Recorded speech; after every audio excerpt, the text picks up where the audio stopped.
Luka 24:49. Neno la Bwana linasema, neno la Bwana linasema,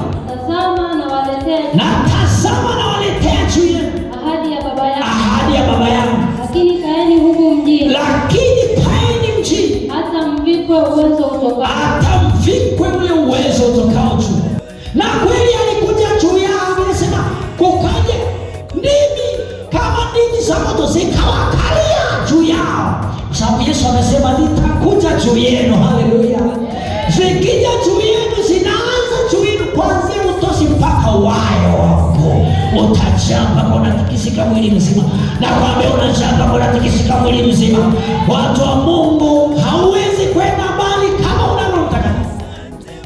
Na huku naomba nikwambie, lazima utofautishwe. Lazima uwe tofauti na wengine, ili wanapotafuta majibu waseme kwenye majibu ya haya ni fulani. Kwa nini uko tofauti na wao?